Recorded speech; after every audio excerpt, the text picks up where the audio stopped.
അതുകൊണ്ട് അത്ര ദൈവം ഉപയോഗിക്കുന്ന ഏതെങ്കിലും ഒരു വ്യക്തിക്കെതിരെ അധിക്ഷേപ ഭാഷണം നാം നടത്തരുതെന്ന് പറയുന്നത്. ഒരു ദൈവ പൈതലിന് ദോഷമുണ്ടാക്കുന്ന വിധത്തിൽ, പ്രത്യേകിച്ചും അങ്ങനെയുള്ളവരുടെ വേലയ്ക്ക് ദോഷമുണ്ടാക്കുന്ന വിധത്തിൽ ഒരക്ഷരം പോലും പറയുവാൻ നാം തുനിയരുത്.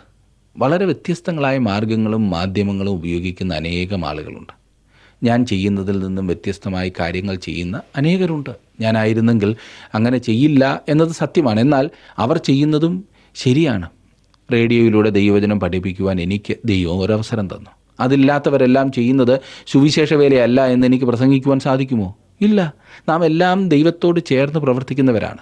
നാം അവൻ്റെ വേലക്കാരാണ്. ദൈവവേല വിവിധങ്ങളായ വരങ്ങളും കഴിവുകളുമുള്ള വ്യത്യസ്തരായ അനേകം വ്യക്തികളാൽ നടക്കുന്നതാണ്. ഈ പ്രവർത്തനത്തിൽ സൂപ്പർ സ്റ്റാർ ഒന്നുമില്ല. ടീം അംഗങ്ങൾ മാത്രമേ ഉള്ളൂ. അതെ, തങ്ങളുടെ പ്രത്യേക ഭാഗം നിർവഹിക്കുന്ന അംഗങ്ങൾ. നാം ചെയ്യുന്ന കാര്യങ്ങൾക്ക് മഹത്വം വേണമെന്നുള്ള ആഗ്രഹം മാറ്റിവെച്ച് പ്രവർത്തിക്കാമെന്നുണ്ടെങ്കിൽ ദൈവത്തിൻ്റെ ആ സംഘത്തിലെ, ടീമിലെ പ്രയോജനമുള്ള അംഗങ്ങളായി നാം തീരും. മനുഷ്യരിൽ നിന്ന് വരുന്നതായ പുകഴ്ചയ്ക്ക് വേണ്ടി ആഗ്രഹിക്കരുത്. അത് പ്രയോജനമില്ലാത്തതാണ്. ഇന്ന് തലയിലേറ്റുന്നവർ നാളെ താഴെയിടും എന്ന് മറക്കരുത്. എന്നാൽ ദൈവത്തിൽ നിന്നുള്ള അംഗീകാരത്തിനു വേണ്ടി കാക്ഷിക്കുക, അതിനോളം പ്രയോജനമുള്ളത് വേറൊന്നും കാണില്ല. ഏകാന്തതയുടെ മധ്യത്തിലും അപവാദശരങ്ങൾ ഏൽക്കുമ്പോഴുമെല്ലാം ആ അംഗീകാരം താങ്കളെ ശക്തിപ്പെടുത്തും. ദൈവമക്കൾ ഒരുമിച്ച് നിന്ന് പ്രവർത്തിക്കേണ്ടതാണ്. 9-ാം വാക്യം, ഞങ്ങൾ ദൈവത്തിൻ്റെ കൂട്ടുവേലക്കാർ, നിങ്ങൾ ദൈവത്തിൻ്റെ കൃഷി, ദൈവത്തിൻ്റെ ഗൃഹനിർമ്മാണം.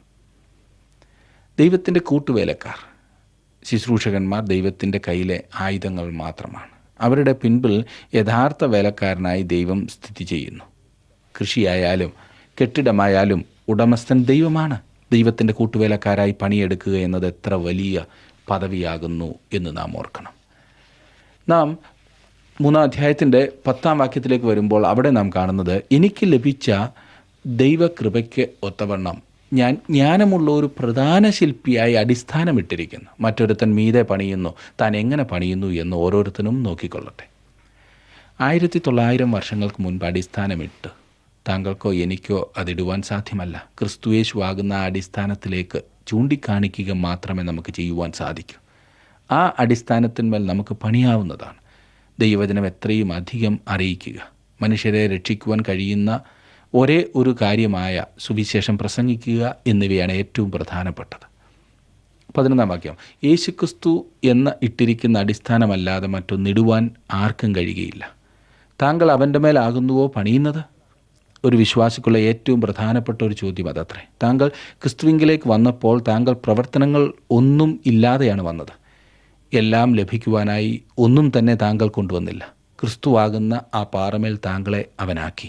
ഇപ്പോൾ അതിന്മേൽ താങ്കൾക്ക് പണിയുവാൻ സാധിക്കും. ഇവിടെ അത്രേ സൽപ്രവർത്തികളുടെ പ്രസക്തി.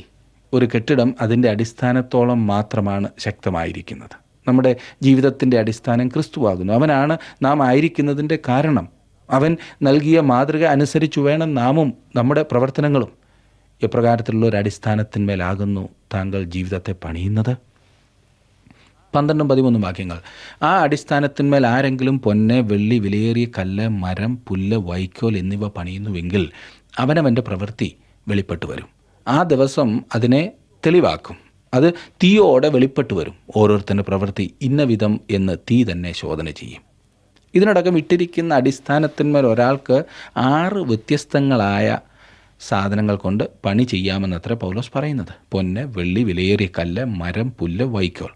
ആദ്യത്തെ 3 കൂട്ടം കാര്യങ്ങളെ തീ ഒന്നും ചെയ്യുകയില്ല എന്ന് പറഞ്ഞതുകൊണ്ട് മാത്രമായില്ല. പൊന്നിനെയും വെള്ളിയെയും വിലയേറിയ കല്ലിനെയും തീ ശുദ്ധീകരിക്കുമെന്നതാണ് വാസ്തവം. എന്നാൽ രണ്ടാമത് പറഞ്ഞ 3 കൂട്ടം കാര്യങ്ങളെ തീ നിമിഷ നേരം കൊണ്ട് നശിപ്പിക്കും. മരം, പുല്ല്, വൈക്കോൽ എന്നിവ പുകയായി അന്തരീക്ഷത്തിൽ മറയും. പിന്നെ കുറെ വെണ്ണീറും.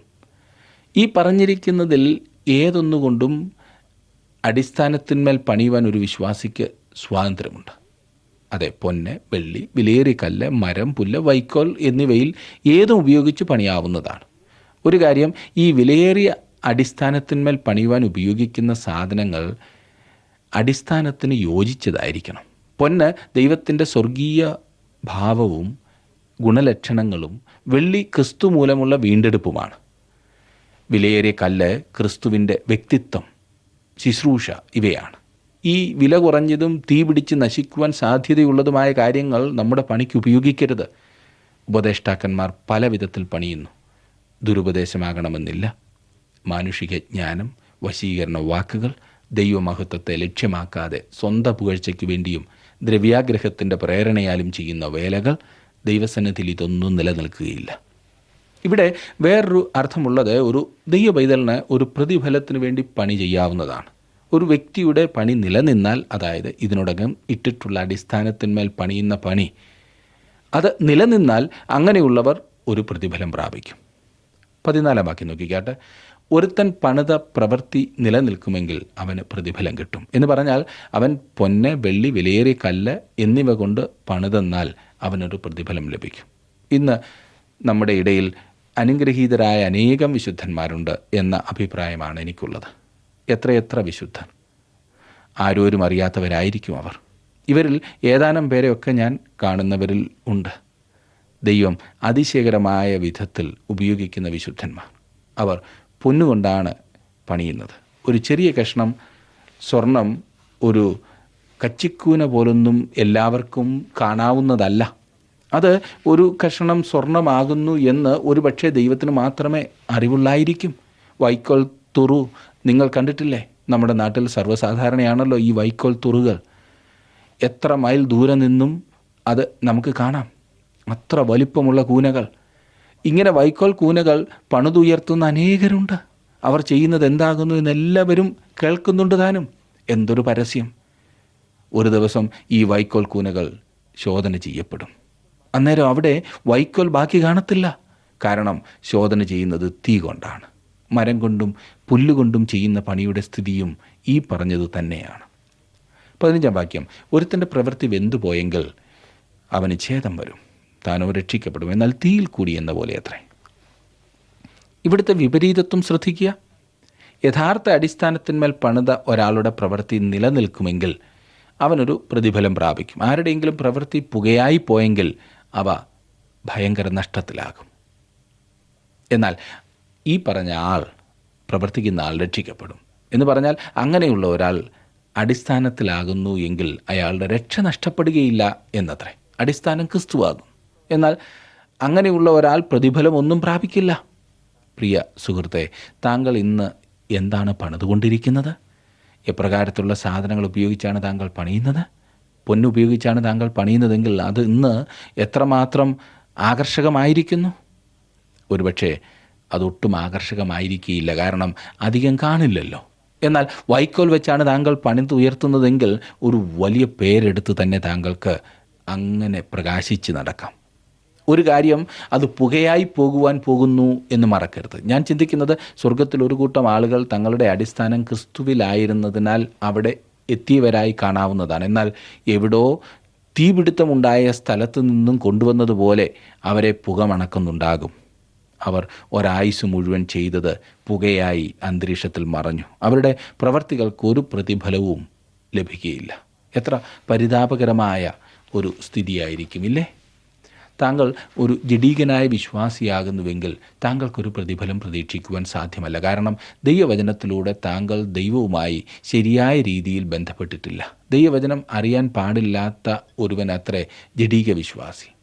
ഇവിടെ പൗലോസ് സൂചിപ്പിക്കുന്ന 3 വിഭാഗം ആളുകളെ അവർക്ക് ദൈവവചനവുമായുള്ള ബന്ധത്തിൽ ഒരാൾക്ക് മനസ്സിലാക്കാവുന്നതാണ്. പ്രാകൃത മനുഷ്യൻ പറയുന്നു അത് ഭോഷത്വരം ആകുന്നു എന്ന്.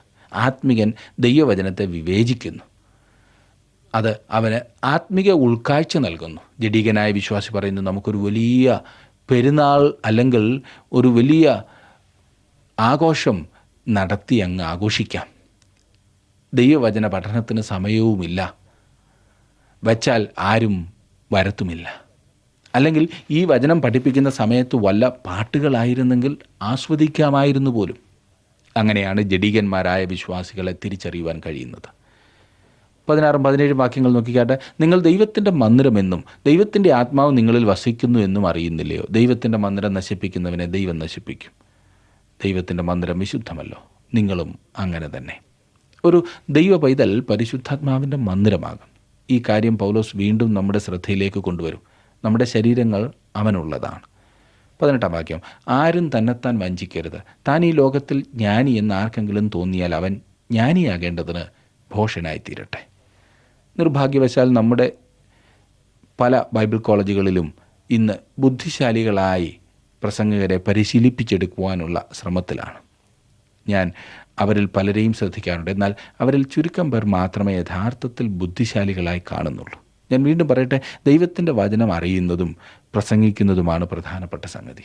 ഈ ചിന്ത അനേകരിലും ഉണ്ടായിരുന്നെങ്കിൽ എന്ന് ഞാൻ ആത്മാർത്ഥമായി ആഗ്രഹിച്ചു പോകുകയാണ്.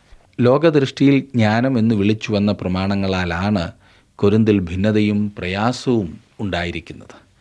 അറിവിൻ്റെ വഴികൾ തള്ളിക്കളയുവാനല്ല പൗലോസ് ഇവിടെ കൊരിന്തിലെ വിശ്വാസികളെ ഗുണദോഷിക്കുന്നത്. അവൻ അവർക്ക് മുന്നറിയിപ്പ് നൽകുന്നത് എന്തെന്നാൽ ലോകപ്രകാരമുള്ള ജ്ഞാനം അവരെ ദൈവത്തിൽ നിന്നും പുറകോട്ട് പിടിക്കുന്നെങ്കിൽ അത് ജ്ഞാനമേ അല്ല എന്നത്രേ. ദൈവിക ചിന്തകളും നിരീക്ഷണങ്ങളും ലോകത്തിന് ഭോഷത്വമായി തോന്നിയാൽ തന്നെ വളരെയേറെ വിലപ്പെട്ടതാണ്. തങ്ങളുടെ നേതാക്കന്മാരെയും ഉപദേഷ്ടാക്കന്മാരെയും വിലയിരുത്തുവാൻ കൊരിന്ത്യർ ലോകപ്രകാരമുള്ള ജ്ഞാനമായിരുന്നു ഉപയോഗിച്ചുകൊണ്ടിരുന്നത്. ഒരു പ്രസംഗത്തിൻ്റെ ദൂതിനേക്കാൾ അതിൻ്റെ അവതരണത്തിന് കൊരിന്തിലെ ആളുകൾ മാർക്കിട്ടു. അവരുടെ അഹങ്കാരമാണ് ഇതിനെല്ലാം വഴിതെളിച്ചത് എന്ന് മറക്കരുത്. 19 മുതൽ നാം വായിക്കുന്നത്, ഈ ലോകത്തിൻ്റെ ജ്ഞാനം ദൈവസന്നിധിയിൽ ഭോഷത്വമത്രേ. അവൻ ജ്ഞാനികളെ അവരുടെ കൗശലത്തിൽ പിടിക്കുന്നു എന്നും കർത്താവ് ജ്ഞാനികളുടെ വിചാരം വ്യർത്ഥം എന്നറിയുന്നു എന്നും എഴുതിയിരിക്കുന്നുവല്ലോ. ആകയാൽ ആരും മനുഷ്യരിൽ പ്രശംസിക്കരുത്. സകലവും നിങ്ങൾക്കുള്ളതല്ലോ. പൗലോസോ അപ്പല്ലോസോ കേഭാവോ ലോകമോ ജീവനോ മരണമോ ഇപ്പോഴുള്ളതോ വരുവാനുള്ളതോ സകലവും നിങ്ങൾക്കുള്ളത്. നിങ്ങളോ ക്രിസ്തുവിനുള്ളവർ, ക്രിസ്തു ദൈവത്തിനുള്ളവൻ. ഒരു ഇടുങ്ങിയ കൂട്ടത്തിലോ ഏതെങ്കിലും ഒരു പ്രത്യേക സംഘടനയിലോ ഒതുങ്ങിക്കഴിയേണ്ടതില്ല എന്നുള്ളത് എത്ര ആശ്വാസകരമാകുന്നു. നാം ഒരു സഭയിലോ സംഘടനയിലോ ഒരു പ്രത്യേക ആളിൻ്റെയോ മാത്രമാണെന്ന് ചിന്തിക്കുന്നതിനേക്കാൾ എത്രയോ മനോഹരമാണ് എല്ലാ ദൈവജനങ്ങളും നമുക്കുള്ളവരാണെന്ന് ചിന്തിക്കുന്നത്. എത്ര ആശ്ചര്യകരം, എത്ര മനോഹരം. നാം ഈ വിഷയത്തിൽ ഇടുങ്ങിയ ചിന്താഗതി വെച്ച് പുലർത്തേണ്ടതില്ല. അതൊരിക്കലും നമുക്ക് ഗുണം ചെയ്യില്ല. ക്രിസ്തുവിൽ നാം എല്ലാവരും ഒന്നത്രേ. കർത്താവായ യേശു ക്രിസ്തുവിൻ്റെ രക്തത്താൽ വീണ്ടെടുക്കപ്പെട്ട ദൈവമക്കൾ എല്ലാവരും അന്യോന്യം ബന്ധപ്പെട്ടിരിക്കുകയാണ്. ലോകത്തിലുള്ള ഏതൊരു ബന്ധത്തെക്കാളും ശക്തമായതാണ് യേശു ക്രിസ്തുവിൽ കൂടി നമുക്കുള്ള ബന്ധം. നമ്മുടെ എല്ലാ ബന്ധങ്ങളും ക്രിസ്തുവിൽ കൂടിയായിരിക്കണം. എന്നെ ശ്രദ്ധിക്കുന്ന പ്രിയ സുഹൃത്തെ, താങ്കളുടെ ജീവിതത്തിൽ അപ്രകാരം ദൈവകരങ്ങളിലേക്ക് താങ്കൾ സമർപ്പിച്ചിട്ടുണ്ടോ?